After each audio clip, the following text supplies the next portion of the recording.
I usually do. Okay. We are recording it. So those of you who have to leave early or those that were not able to attend will be able to share this. Brian has all of your email addresses as well, but you'll get this tomorrow morning sent to you with a link. So let me start by saying hello and welcome. This is Discover Gloucester's March Mug Up meeting. And many of you attended last month's meeting that was all about email marketing, and it was done by a lovely lady named Janine.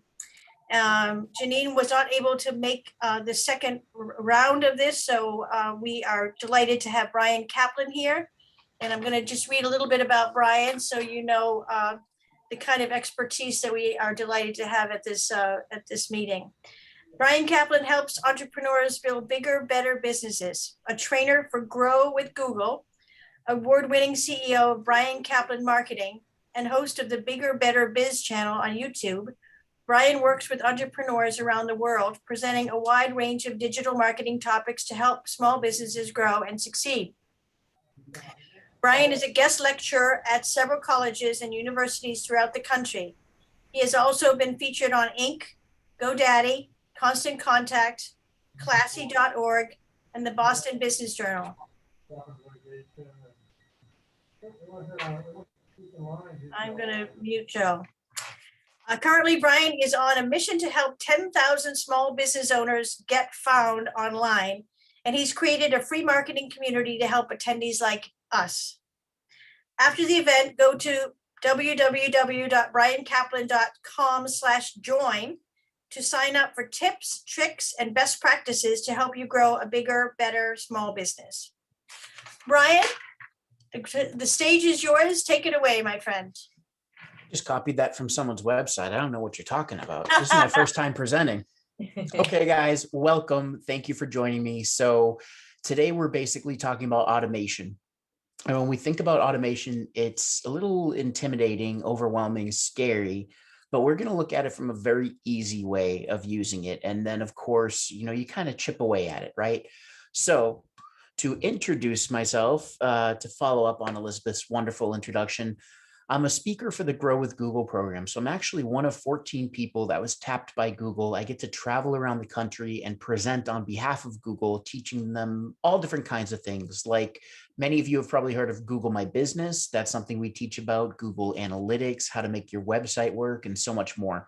I also have my own agency. I know that when I was speaking with Elizabeth, some people were a little frustrated because Janine did such a good job presenting last time, but then she said, sorry, I'm not taking clients. We are an active marketing agency. We'd be happy to talk to you and see if it's a win-win situation for us to work together. And we've been doing email for the better part of 10 years, so we know what we're doing.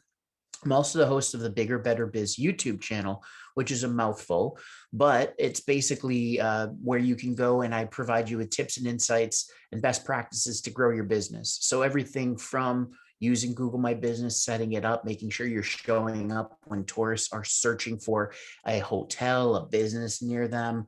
Also using tools like YouTube, creating videos, which is going to be a huge thing for you guys. And also tips on email marketing like we'll talk about today. So one thing that we did is we created a marketing guide. It's built for all of you. It basically was a labor of love. It took me probably the better part of 2 months to put together, and you're welcome to subscribe to it or to download it. You can go to briankaplan.com/guide. So here's the thing. When we're talking about running a business, some of the top challenges we have, of course, finding new customers, right? We're always thinking about how can we get new blood? How can we get new juice into the engine and keep it running, keep it running? Hands up if you guys have 25 hours in a day. No? Yeah, me neither. Listen, we could be like the Mark Wahlbergs and the Rocks and all those people that wake up at 3:30 in the morning and go to bed at 11:30 at night. Most of us probably need 6, 7, 8 hours of sleep. Some of you may not, but not having enough time in a day is a common issue with most business owners. And then the last one that people kind of think about, they put it down lower in the totem pole, is retaining existing customers, right? So we got to go find new people. We have to maximize our time. And then we've got to keep those people that already gave us money just coming back for more. Well, what I want to do is turn that on its head. I want to flip it. the first thing we should be doing is looking at how we can retain existing customers. Now, some of you have inns or hotels or B&Bs.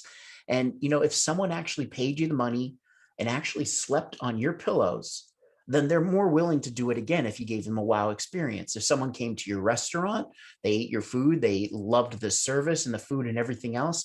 Hey, as things start thawing out and people start coming, they'll probably come back to you again. But you also have to understand there's so much coming at people, right? All of you probably have one of these bad boys. And did you know that the average person looks at their smartphone 150 times a day? And if you add in tablets, over 200 times a day.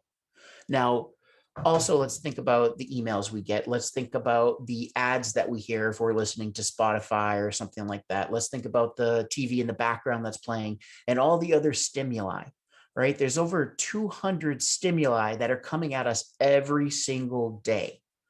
But if we can cut through all that noise and get to people and remind them of our brand, then we're doing ourselves a service and we're doing them a service because they already worked with us. They just have to be reminded to do so again. And that's where we want to talk about this idea of retaining those customers. So according to the Harvard Business Review, it's 5 to 25 times more expensive to get a brand new client than to retain an existing one. Think about it. I have to actually find you. I have to attract you to my site or to my social media or to my YouTube channel or whatever. Then I have to convince you that I'm the best thing since sliced bread and you shouldn't go down the street. You should buy from me. Then I have to get you comfortable enough. So now you know me, you're liking me. Now you've got to trust me enough to give me your credit card or pay me for my products or services. It's not just time, it's also the money that's invested into this, right? And all the resources you have on your team. Well, what we've also found, according to Bain and Company, is that a 5% increase in retention can actually lead to increased profits of anywhere from 25 to 95%. You're putting more time into basically building your community and reinforcing your community, cultivating for what you already have so that you can put more time into that and not worry about having to get people to know, like, and trust you, more so getting people to buy from you again and again and again. That's what we want to do. And it's been found that 99% of consumers check their personal email, at least once a day. Well, guess what? A lot of us are working from home. You guys were just saying, John, you were saying to Joe, I haven't seen you in a while. A lot of us haven't seen people in a while. Social capital has declined. We're not out and about. Maybe now we're kind of starting to do so. And, depending on whatever with vaccines and masks and all that stuff, of course, we can start seeing each other. But here's the thing. People have more time fluidity. Do any of you ever wake up and you're like, what day is it? What week is it? I don't even know what month I'm in, right? People have more fluidity of time. So this stat where it's saying that people check their personal email once a day, I'd have to tell you, they're probably checking it more than that, because the other thing is if we're stuck at home, we've been hunkering down, and now we're getting burnout. We're seeing burnout from all ends, professional and personal. We're seeing, obviously, people need a little bit of alone time. It's actually called not loneliness, but loneliness. People are yearning for alone, just to be alone, and people are trying to escape. Now, some people choose different vices like drugs and alcohol. Some people choose technology to escape. So they might be looking at their inbox more than once. It's our job to be in that inbox to remind them of our brand and get them considering our products and services. And what we found, according to Salesforce, 52% of consumers are likely to switch brands or choose a different company if this brand did not personalize its communications. So we're going to talk about what personalization is, but think about it. Have you ever gotten an email that says, hello, dear, or hey there, or hello, friend? Or did you get that postcard that says the same thing? Hello, resident. That's not personalized. You know that that's cookie cutter, and they're not cutting through all the noise to get to you. One of my kids might break into my room, so you'll have to excuse me.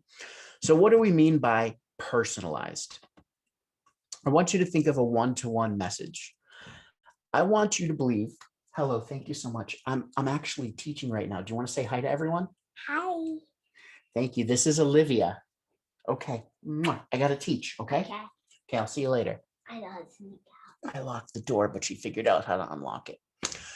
So we're going to think of one-to-one messaging. And basically, we want someone to receive an email in their inbox and feel like we just sent it to them.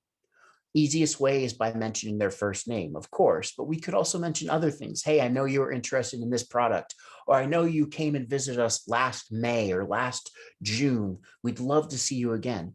There are actually ways to do that. It's a little bit more advanced and we don't get into it today, but it's definitely something powerful for personalization. The other thing is you've got to understand that time and relevance matter. So if someone joins your email list and then they're getting an email, and right now it's what, March? So they're getting an email about holidays or something like that. Sometimes people set up these automations and they don't really think about the timeline or if it's timely or if it's an evergreen type of content, meaning it can be sent at any time. So some people might put in their automation, hey, it's holiday time, come on in and get blah, blah, blah. We want to make sure it's relevant. So we want to be looking at our automation and looking at it in a way. I'll give you some examples of how people can actually send out and feel like you're really trying to bring them into the fold, kind of welcome them to the community and make them feel like they're special. Talk about that.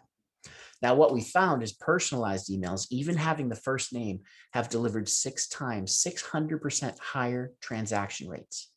People feel special. Show of hands, how many of you have ever shopped on Amazon? Okay, when you shopped on Amazon, does it welcome you back? Does it say, welcome back, Elizabeth, welcome back, Betsy, welcome back, Ramona. And then, oh, here's some special things that we think you might need. Or if any of you have an Echo in your home, sometimes it creepily tells you, hey, you might be running low on Dove beauty soap or something like that. Well, that's all personalization. A company like Amazon with billions upon billions of dollars has just totally mastered the personalization. Small businesses like us can do it too. So today, here's what we're going to cover. We're going to talk about how we can turn more website visitors into new contacts. One of the things is you might get people coming to your site. When I teach for Grow with Google, I'm teaching people how to use different tools to get people to your website. Well, getting them to the website is one thing, but we've got to capture their contact information so that we can continue marketing to them and ultimately get them to consider buying our products and services. 2, we're going to talk about how to automate timely engagement with new contacts. There is an art and science to it, but if we hit them, if we basically engage with them more touch points, we have a better chance of retaining them as a customer. And then we're going to talk about how to do more business by sending relevant emails, not just these one-off like, hey, I just had a martini and I feel like maybe I'm going to put a newsletter together, something a little bit more relevant and more thought out. So when we're talking about how to turn more website visitors into new contacts, I didn't make the slide. In fact, I should have just taken it out, but it's an obvious question. Is it easier to reach people if we have their contact info or if we don't have their contact info? Of course, the primer, right? Basically, it's obvious we need their contact info. But sometimes we feel a little reticent or apprehensive to ask for their contact info. Now, there are ways to do it. So let's say someone comes to your website. Now, this presentation was built by Constant Contact, okay? So of course, I'm going to be showing you Constant Contact products and how they work with your website. This is a form that you could build on Constant Contact. You can collect someone's first name, their last name, their email address, their phone number, the name of their firstborn, whatever you want to collect. Now, with that, you're also seeing you can collect a birthday or an anniversary. And I'll tell you about that. There's some cool automation there. But then underneath, you see the email lists. So people could sign up for birthday coupons. They might want to know where their food truck is, menus and specials, or special events from Jack's Barbecue. What you're doing when you provide a form like this is you're allowing people to segment themselves. And I want you to write down this idea of segmentation. So an easy idea for segmentation. If someone's going to Jack's Barbecue, maybe they like ribs. Maybe they like steaks. Maybe they like burgers. Maybe they like chicken. 4 different types of people, right? 4 different interests. Those are segments. So then if I have all these people sign up saying they love Jack's Barbecue ribs, I can send them a special email just about the ribs. A great example of what not to do. My insurance company, somehow they decided that they wanted to start doing email marketing. It was just like a one-time thing. But the email they sent me was for boat insurance and a boat show. I don't have a boat. So what they did is they didn't segment the email list. They just sent it to everyone. Now, you guys might have boats. I was living next to Foxborough. I was an hour away from the ocean. Do you think I'm going to have a boat? No. So that segmentation was off. They just sent it to everyone. Instead, they should have figured out who the boat owners were and sent that email to boat owners. Same thing for you. You might have people that come in May or June. You might have people that come in late summer, maybe Indian summer or early fall. You can segment those people based on the time that they travel to your destination. A lot of cool things you can do. Now, another way that you can capture contact information on your website, we call it a dynamic form. You might call it a pop-up. As marketers, we most likely think of them as annoying, right? They're interruptive, but they're interruptive for a reason. You see, if we go back into psychology, we think about the science of it. We actually have a reptilian brain. Okay. Now, with that reptilian brain, one of the things we do is we notice motion very quickly. And if you've ever seen an alligator live, or if you've watched a show and you've seen an alligator like Swamp People or things like that, alligators sit there really still. And then when they see motion, they move right away. Well, the reptilian brain that we have is actually doing the same thing. It's fight or flight. So when we see a pop-up or a dynamic form on the website, it grabs our attention. And then we're looking at it. We're like, should we engage with this? Is this something we want? Now, in this case, Jack's Barbecue is offering a free dessert. Who's going to turn down free food or a free dessert? Okay. It's not what you spend, it's what you save. So if I can get a free dessert the next time I come, but I'm going to spend $60 on the check, I still got a free dessert. And it's all because this pop-up showed up when I hit the website. So I will tell you from experience, pop-ups are very effective. With some of the clients we've worked with, we've seen growth of 400, 500, 1,000 contacts within only a month of using a dynamic form or a pop-up. So they do work. Now, here are some tips for you to get people to join your mailing list, especially if we're using automation like a dynamic form. Number one, nobody's waking up and thinking, man, I'd love to get more email today. They're not. What they're thinking is, how can I be included in something? How can I get something special? How can I be exclusive? How can I be in this inner fold that this company is only sending it to a select few people? It's that fear of missing out. So number one, don't just say, sign up for our newsletter or join our email list. People are over that. It used to work. It doesn't anymore. Number two, focus what's in it for them. You've ever heard of WIFM, what's in it for me? This is very important. Are they going to receive promos and discounts? Are they going to receive exclusive content only on the email list? Are they going to be able to read your emails and share them if you're a museum or a nonprofit, and be able to support your organization by spreading the word? Okay, so we want to tell them the value that they're going to get for joining our list. Now with retail, right? Here's the dynamic form for Southside Cycling. Get 15% off your next purchase. I will tell you, the higher the perceived discount or the higher the perceived value of whatever they're going to get, the more likely people will click. If you say, let's say that you sell a product for $200, right? Average price is $200 and you're giving $5 off. Nobody cares. Nobody's going to sign up for your email list because that's nothing. They need a higher perceived value, right? So here, 15% off, pretty good. We see that a lot. It's pretty common. If we could offer 20 or 25% off for the first sale, even better. My wife and I have a mask company. I know, Elizabeth, in the background, you have that sign about masks, wearing masks. Well, what we did is we started an Etsy shop and we started selling masks. We have all these different designs. And one of the things we do is we will give people 50% off their first mask. You know why? Still covers my cost, but guess what? Now I've got your name in the system, you're on my email list, and I can start telling you about all the different designs we have. So it's really something cool to use. Now, if you're B2B, business to business, which I don't think a lot of us are on this call, you could offer something like free consultation. Again, the higher the perceived value, the more likely people are to give you their email. They're giving you basically access to their inner sanctum, their inner sanctuary. This is their email list. It's not social media where there's a bunch of noise. It's not, something else like you got their phone number by buying a list and you're getting all the fake calls, which we all do all the time, the robocallers. This is their email. They're protective of their email. So they're going to give you their email only if they're going to get consideration and value out of it. So things to remember for your email list. You'll do more business if you have an email address, of course, right? Dynamic forms, what we found is that it increases signups by 150% on average. It can increase even more than that depending on your brand, on what you're offering and your community. I will tell you, for example, we worked with a company called Walpole Outdoors or Walpole Woodworkers, and I've worked with them for probably 8 years. And one thing that we did is we implemented a pop-up, and all we said was become a Walpole insider. I don't know what that means, right? It's just, hey, you're going to be in the inner fold. Become a Walpole insider. Get exclusive promotions, deals, and content and product previews directly in your inbox. We saw their list grow literally by 2,000 within 6 weeks because people wanted to be an insider. And we use that dynamic form.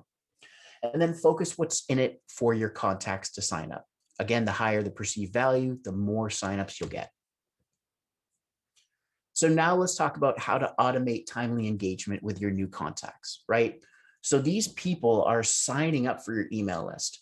Right now, you are top of mind. Nothing else. They don't have a 6-year-old coming in and interrupting their presentation. They don't have dogs barking. They don't have a honey-do list they have to do. They're thinking about your brand. If they sign up for your newsletter, they're expecting instant gratification. Let me ask you, show of hands, how many of you will use Hulu or Netflix and you love when the circle just keeps spinning and the video doesn't load? Anybody? No. We want instant gratification, right? You press play, it should play right away. That's what we expect. That's what we've been hardwired to expect. If I pick up my phone and I click on an app, I expect that app is going to open. It's going to start working right away. Okay. The same thing with email marketing or any kind of marketing, but someone's giving you their email address. They expect that you're going to respond to them right away. Now, okay, they might say, thank you for signing up on the website. Great.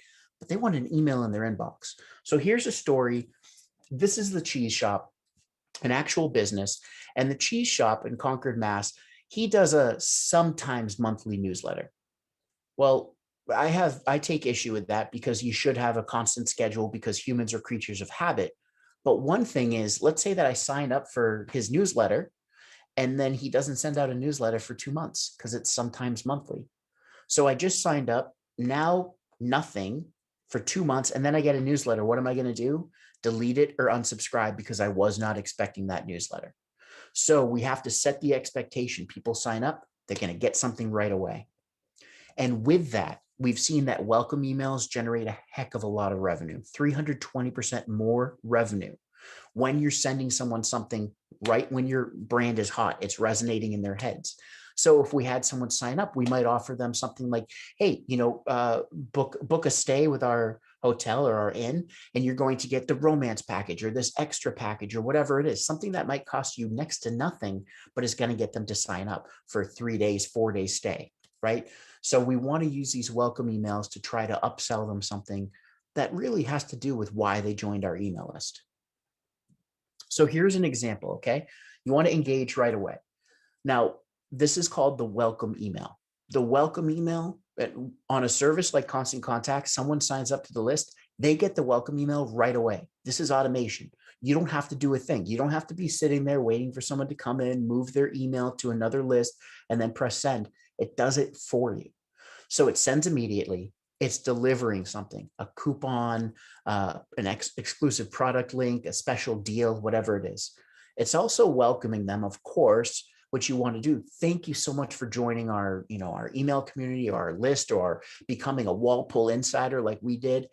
Here's what you can expect. You're going to get a couple more emails from us. And the next one will tell you about all the wonderful services and add-ons that we have at our inn, or what we offer at our museum, or, what kinds of dishes are the favorites of our local residents when you come to our restaurant.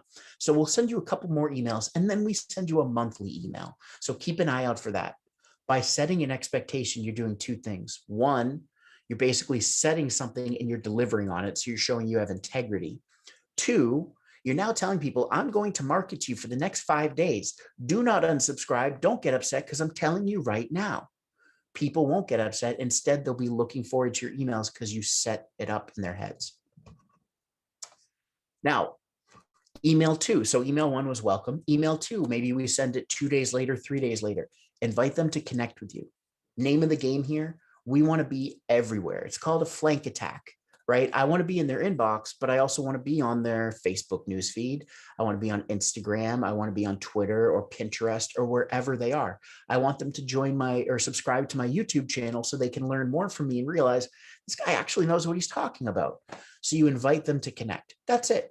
Very simple. Let them know how to reach you. No sale. You don't have to push anything. Just connect with you. The more places they're connected with you, the more they get to know you, like you, and trust you enough to give you their money. Business to business, email 1, thanks for signing up. Hey, you're going to get these emails. Number 2, get the full experience or take a look at this or watch this video. A lot of us aren't B2B here, so I'll look more at the retail end of things. So what we want to do is when we have people sign up, we can pre-create these emails. They're proactively made. They just sit there. They're in the can, ready to go. And when someone signs up, it sends email 1. 3 days later, it sends email 2. The system does it all for us. So you can use a simple welcome series like I just showed you. Welcome, connect with us, and then maybe, hey, here's a special deal, or have you thought of this, or watch this video, or let's talk. Connect with me. Let's set up a time and we can explore how we can make it a great experience when you visit Cape Ann. So those are the 2 that we're talking about. Now, lastly, how do more businesses, how do basically we get more business by sending relevant emails? Now, what we've seen is that companies that use automation, you're seeing 77% of automation users see an increase in conversions because you spend the time building these emails that you know work, right? And you're able to measure the success of them by looking at how many people open the emails, how many people click, do people contact us to make a reservation to come to the restaurant or the inn or whatever it is? Are people showing us or using the coupon that we include in the email? So you can actually track the success. If you spend the time and build these campaigns that work and you have them automated where you don't have to keep pulling the trigger each time, then basically you've created your own salesperson that's working for you in the inbox while you're focusing on everything else you have to, cleaning out the cobwebs, as John was talking about, and really making sure that everything is working for your customers when you get that huge rush. Guys, when people start flooding you and you just have tons of cars, you have the traffic and everything else, which I know your mayor is trying to obviously decrease, you're not going to have time. You're going to just say, I can't do this. I don't have the bandwidth. Now is the time to build that automation so that you can keep people coming back. So we're doing some smart marketing here. So a birthday email is an example. You can have a birthday email no matter what your business is because people love when people know their birthday, not their age, but their birthday. Of course, birthday, we're getting a year older, rah, rah. But if we're getting offers, if we're getting things to celebrate, if you're inviting me to your restaurant and offering me a free dessert or a free entree, most likely, unless I'm a hermit, I'm not going to celebrate birthday by myself. I'm going to have a 3-top or a 4-top with me or a 6-top. So my free entree is nothing because you get paid by everybody else. The cool thing with birthday automations, someone gives you their birthday, the system will automatically send them the message on their birthday. That's it. It's that simple. Same thing applies to an anniversary email. So one of my clients is a real estate agent in Braintree. One thing that we did is we obviously dug a little deeper. When she meets with a customer or the client, she talks to them, she builds that rapport, and she finds out, hey, if they were married, when were you married? What's your anniversary? We put that in the system. They get a special email from her on their anniversary, and it might have a gift card in it or something else, or it might just say, hey, I'm just wanted to wish you a happy anniversary. How many times do people actually wish us a happy anniversary anymore or celebrate a milestone in our life? Everybody's too busy. An email like this, though, hey, if I use personalization, I say, hey, happy anniversary, Betsy. Happy anniversary, John, Linda. You're talking to me and you remembered? Oh my goodness. Of course I want to work with you again because you care. So everyone's obviously different. And for different people, we're going to have different emails. You have to know your customer base. There's no just kind of cookie cutter, holy grail, just do this and it's going to work, right? You have to know your customers. So we've got automated email series. One thing you can do is in your emails, and one thing that we do for a lot of our clients, I'll use the example. We actually have we work with a lot of hospitality groups around the country. So one of them's in Penn State, Pennsylvania. I'm sorry, in State College, Pennsylvania. They're right where Penn State is. And for them, We'll actually send out emails, and they own restaurants, they have their hotels. We'll see if someone clicks on a restaurant link, then they're added to a restaurant list. And then we can start sending them emails about that specific restaurant. So what they're doing is by clicking, they're using what we call an action-based trigger, and they're telling us, I am interested in restaurants. Now we're going to tell them if there are meal deals, if there's promos, all those kinds of things when they visit State College. So something that you guys can do too. So someone could click a link, they click a specific link, they would be added to a certain list, and even that list can have automation. Hey, you should check out this bistro. Hey, look at this. Maybe someone's signing up for your list and they want to know things to do in the community, right? So I know that the mayor was trying to actually get people to the beach later on so that we could decrease the traffic. Well, maybe there's a whole list of things that you guys work together to create these different activities, and you add them into your emails and say, hey, you can go here, there's a scavenger hunt, or here you can find out the history of Cape Ann. Here you can do this. And that way you can actually segment them so that you can send them more information about those specific activities they're interested in, right? The world's your oyster, no pun intended. You want to find an interested audience. So one thing you can do is send your email to a broad group. A lot of the time, even the big companies that we've worked with, like LG, right? And when I'm talking about LG, not the electronics arm, the ones that make the Viaterra, like nice quartz countertops. They had hundreds of thousands of email addresses when they came to us, and they said, we don't know who came from where and what they're interested in. So we sent broad emails out, and then we gave them links. Again, they self-assign. If they click on a link, they can instantly be added to a segmented list. Really cool stuff. That cleaned up their list, and now they could send product-specific emails to the right people, and they got more sales as a result instead of wasting an email send on everybody. So some automated follow-ups, right? One, give reasons why. People love lists. 3 reasons why you should do this. 3 reasons to check out this restaurant. 3 reasons to go to the beach later and save the traffic.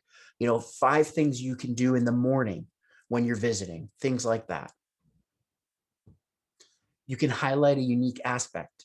There might be one thing that you want to promote. Hey, at our property, we have a beautiful pool. You should ask us about how you can get rings and floaties and make it a real fun experience for the family while you're here. Then you can jump over to the beach when it's a little bit less busy, and you can enjoy your beach time as well. FOMO, or fear of missing out, definitely works. People do not want to be left out. They don't want to be excluded. Well, for the most part, some people do, and that's fine. But hey, are you ready to have a great experience? Are you ready to come visit us? Are you ready for this? Don't forget you have these things. Don't forget we have a special deal with this restaurant. You can make a reservation now, tell them that we sent you, and they will take care of you. So this is where you guys can start working together as local businesses and figuring out how you can have some synergy and offer some things collectively to people so that you can build business for everyone. Of course, rising tide, all ships float. I don't know what the heck it is. Rising tide raises all ships. There you go. I'm not a sailor. Okay. B2B, find an interested audience. It's the same kind of thing. I don't have to go over it again. And a lot of us are B2C. You're sending out something, you're trying to see if people have interest. If you get them to click, you're segmenting them to a list. And I can set up a whole nother presentation to show you how to do that. But basically, it's really cool stuff that makes smart marketing happen. Okay, so for retail, just to give you some other examples of how people have used automated series, of course, thank you, welcome, getting started, you're setting expectations again. Every time when you send the first email, you set an expectation of what people can expect.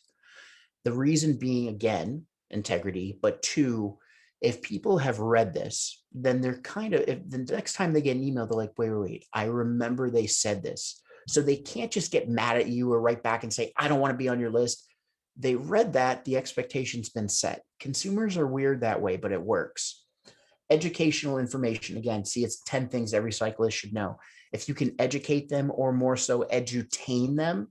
So if you've noticed this whole presentation, I'm not just droning on, I'm trying to tie in stories and educate you and entertain you at the same time, because it's 5 o'clock. I didn't get the best time slot, but hopefully you're listening to me, right? So I see you laughing, Elizabeth.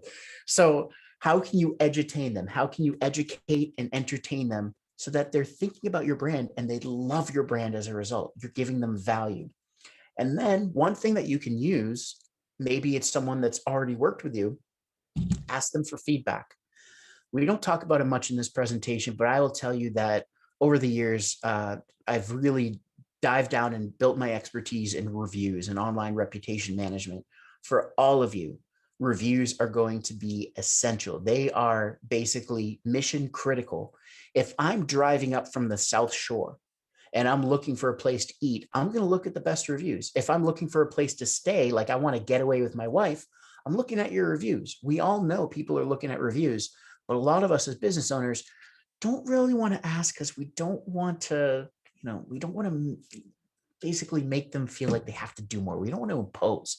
You have to impose. If you provide a wow experience, a good product, a good service, people love it. When they're happy, you ask them for a review. Trust me, whether you do it in an email or ask them live, very, very important for you. An anticipation series can also work. So basically you're kind of keeping them in suspense. Hey, save the date. We've got Sierra's race in this case. So if you did like a big community event, then, hey, preparation info, here's what you can expect. Setting expectations, again, huge thing with marketing. And then educational info, 3 tips for finding the right running shoe. So now you're getting ready. You're going to go find, in this case, finding a running shoe. Maybe you have to get the right kind of carbs before your race day or whatever. All different kinds of things. We work with an organization called Boston's Run to Remember. I don't know if any of you have heard of it, but it's a really awesome organization that works with first responders. And these are the kinds of emails that we send out when someone signs up for the race. We're getting them excited, getting them anticipating the event, but more so we're educating them and getting them closer to that day when they're going to be on the starting line. Best content series, like I said earlier, choose timeless content.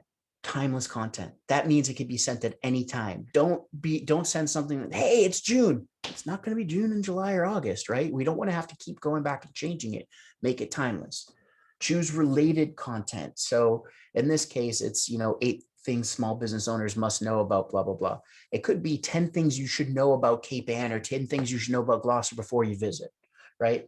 Choose related pieces of content. It all doesn't always have to be your content. You could find a video on YouTube. You could find a funny post on Facebook or something and still share that with people. It shows that you know the community, you're proud to be a part of the community, you love the community, and you can't wait for them to come visit your community. So send more timely, relevant emails, gauge the interest from contacts. Of course, there's a way that you can do it where they click on a link and they're added to a list automatically. It's not hard. I can show any of you how to do it.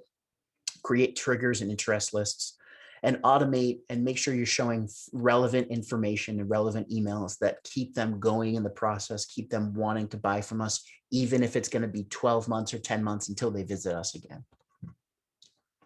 And to put your email marketing on autopilot, dynamic forms, pop-ups, as we call them, use those. They increase signups. There's ways to do it where you can still be tasteful and classy, but still get that contact information you need.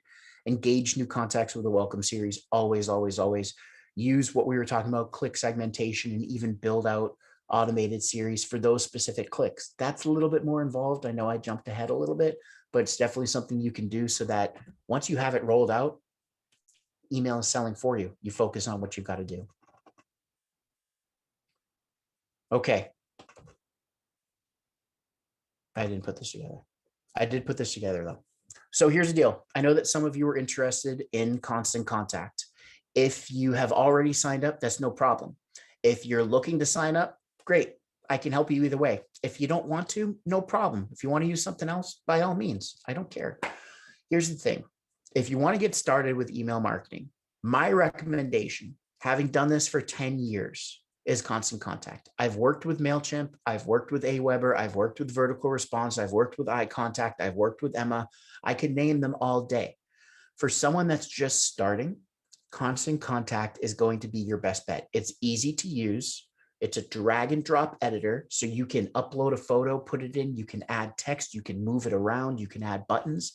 Very, very simple. They have worked tirelessly over the past 4 years to build an interface that's easy for any business owner to use, which actually basically cuts people like me out that know how to put emails together. So I do a lot of coaching on email instead.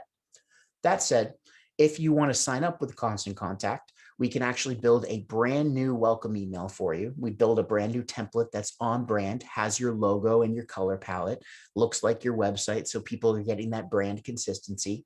Anybody that's signing up, they have a promo code for us because we are a reseller, and we have that promo code where you can save 30% for 3 months. To give you an idea, to start, it's $20 a month. So you'd be paying $14 a month plus tax. And then when people work with us, we have a direct link to the partner support team. So no longer do you just have to go to support at Constant Contact. You tell me what you need. I can pick up the phone or I can email them, and usually I get an answer pretty quickly because I've been working with them for so long. If you already work with Constant Contact, awesome.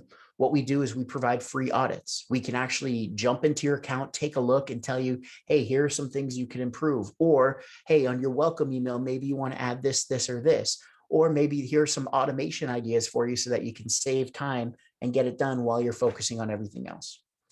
Either way, if you're interested, you can just email me. It's brian@briankaplan.com, and we can talk about it a little bit more, see what works for you and what makes sense, and we'll get you going. So what I'll do now is open it up to questions. Bravo, Brian. That was amazing. That was amazing. I learned a lot. It's my first time.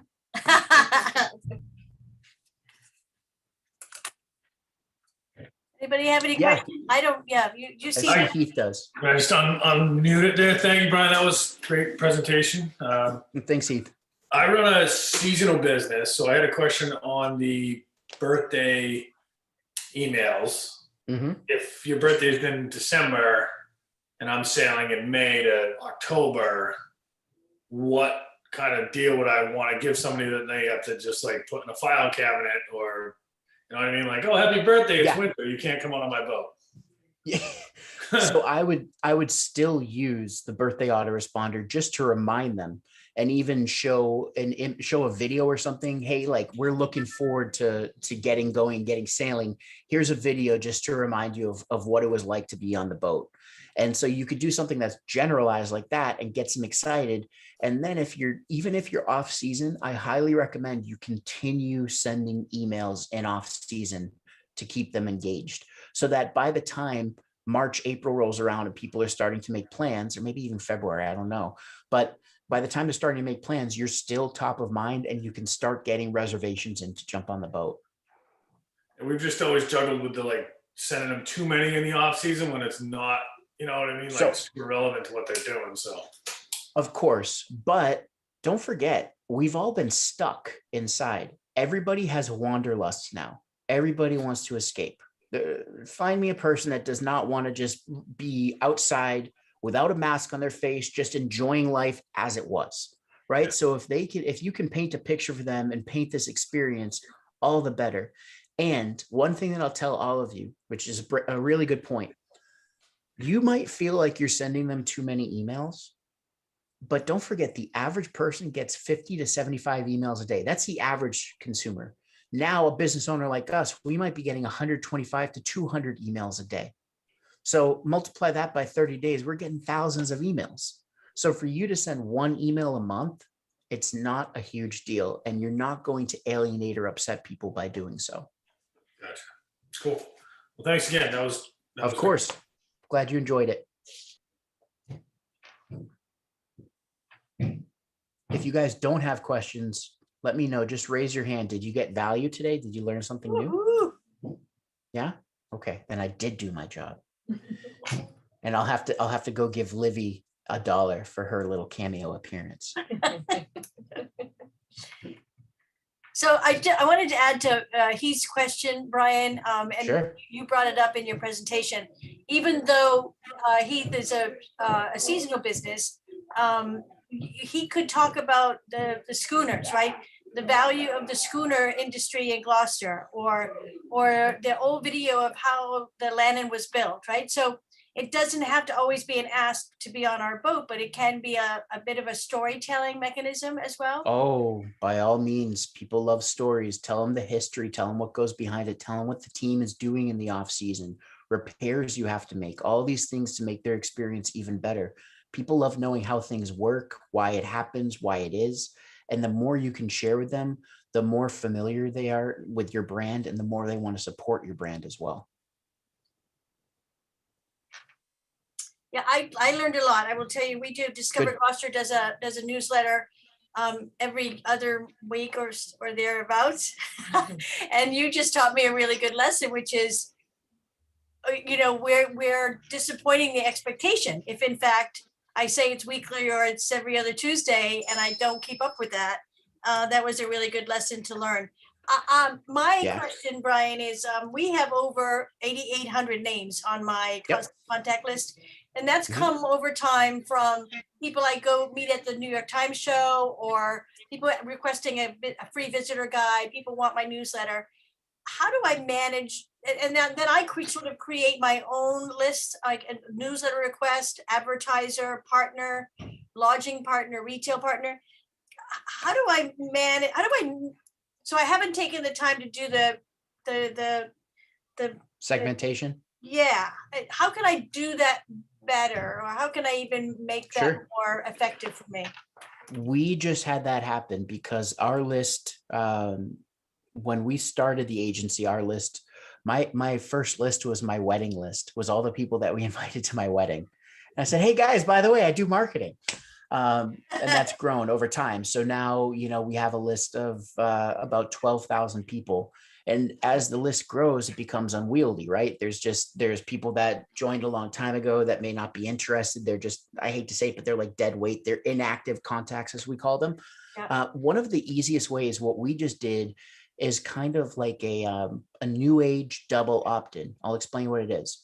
So I send you an email. Let's say I'm Discover Gloucester. I send an email out and I say, hey, what are you excited about? What, you know, when you think of Gloucester, what really excites you? Click all that apply. So they click on a button saying restaurants, hotels, you know, experiences, blah, blah, blah. When they click on those, they're automatically segmented in. So it's just a matter of setup in the beginning, send out the email, they click, they auto segment themselves, and now you've done it. Some people won't click and they'll just you just send to the general list until they leave. You can even have one saying, you know, this content is not relevant to me anymore. They can click that and then you can remove them all from your list so that you can actually free up your list and not have so many people not opening. It's a great idea. Thanks, Brian. Of course. Do you guys have any questions besides automation? Do you have questions about email marketing? Do you have have you done something and you want to know if it worked, or you have questions about your open rates, click rates, anything you can ask? Yeah, Brian, if you don't mind, you kind of just got to where I was going to ask. The click rate. Sure. We try to set up a newsletter and point people in different directions and find out what they're interested that way. We try to figure out what are people most clicking on of the types of things that we're talking about.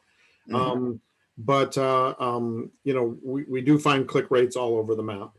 And actually, the more interactive our emails seem to be, or the more detailed, the more we get people that what do you call it, unsubscribe from them. Yep. As well.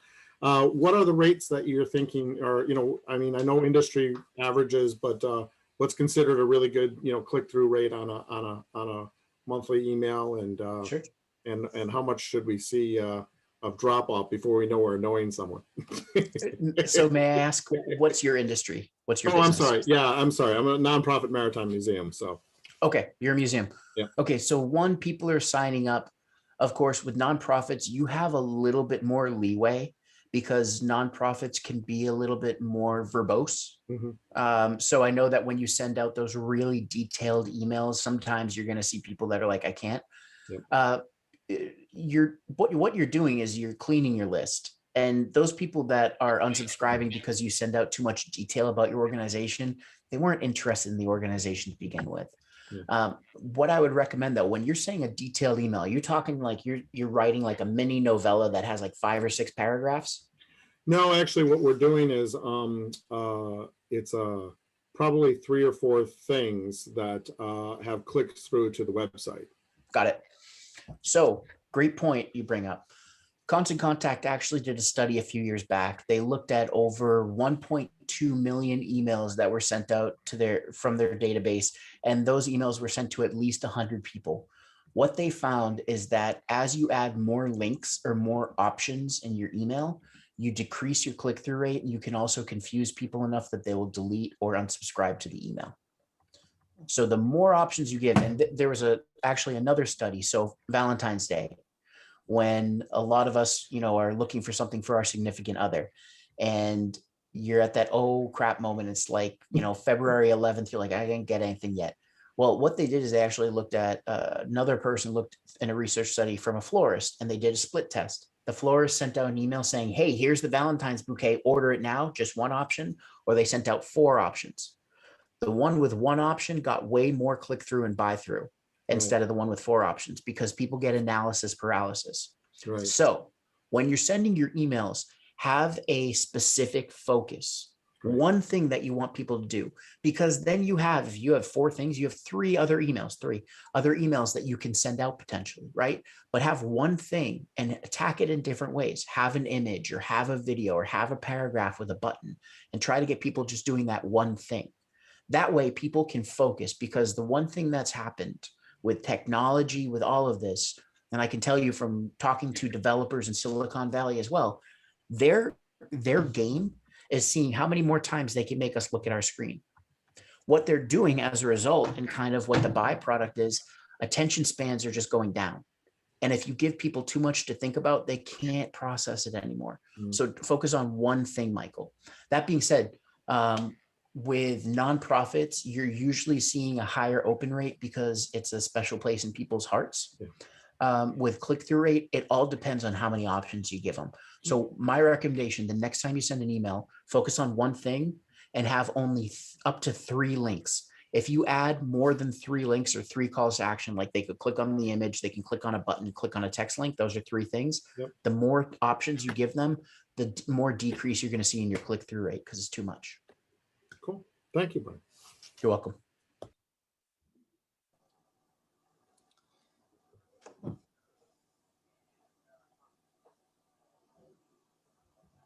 Okay, either you're being bashful, you don't have questions for me. Yes, I see you. Go ahead, Ramona. Okay, so my question is, I'm just putting together an email list, and actually Carol Mondello is helping me. And I'm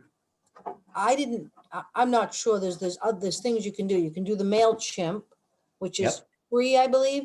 I've only got about 100 emails right now. I'm just starting. I've never done this before. Would you start with MailChimp just because you don't have very many? You can. Or a lot of people's, with 100, it's obviously it's humble beginnings, right? It's still a good size list. Some businesses only have 10 or 15 contacts, so having 100 is good. Of course, I'm biased, but I'll give you the unbiased version of it, right? The more objective version. So MailChimp allows you to send out emails for free. That's how they've grown their business. One thing that happens when you use a service that allows for free is that you'll see people who have purchased a list of 10, 15, 20,000 people, and then they create 6, 8, 10 accounts on MailChimp and start sending out to all those spam people. That happens all the time. It's notorious for that, especially if you guys get those spam emails. That's the kind of stuff that's happening, right? Well, when a spammer uses an email service, what it does is it decreases what we call the deliverability rate. Deliverability is the percentage chance when you click send that is going to get in the inbox. So because services like MailChimp, and there are others out there, allow people to create free accounts, their deliverability suffers just a little bit, not tons. And on a list of 100, you might only see 2 or 3 people might not receive your email. So with that, I can say that you could start with MailChimp for sure. Good to get your hands dirty, try to build out the email campaign, see what people are clicking on, all of that. For people that are, a little bit higher, let's say they're at 500 or above, I would recommend that you build your base and your foundation in a program like Constant Contact, because you can start seeing it grow very fast, and then you're used to the functionality and the kind of tool set that Constant Contact has. But if you're just starting out, by all means, go try MailChimp.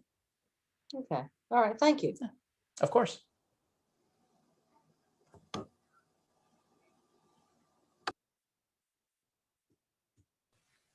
I have a question. Yes, sorry. Betsy, go ahead. You don't even have to raise your hand. Just come on in. Sorry, Sorry, I'm trying to like maintain eye contact, so I'm not seeing the heads. Go ahead, Betsy. No worries.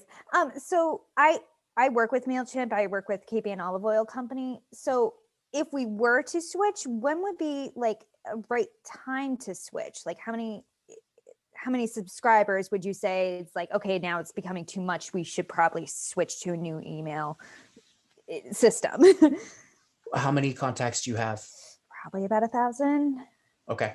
So you're sending out, because MailChimp, the way it works is they allow you to send 2,500 times. So you could send to that list twice and still not pay. If it's working for you, don't change it. Don't fix Okay. it if it ain't broken. Okay. But, because MailChimp, obviously you have an e-commerce shopping cart, I'm guessing, for the oil company too, right? I believe so, yes. Okay. So then stick with it for right now. I wouldn't Okay. see, but the thing that I found personally with MailChimp, one time we had brought in a list or brought in email contacts, but we put them on two separate lists. MailChimp is weird about how it counts contacts. So if you have the same contact, but they're on two different lists, it counts as two contacts. So once you start segmenting and things, all of a sudden we had imported a list. I think it was like 25,000, but we were being charged for 50,000 contacts because we had them on separate lists. So Okay. just be cognizant of that. Make sure that they're not starting to charge you. But again, don't fix it if it ain't broke. If you're used to it and it works for you, use it. As long as you're just doing email and you're following some of the best practices I shared, all is good. Okay, thank you. You're welcome.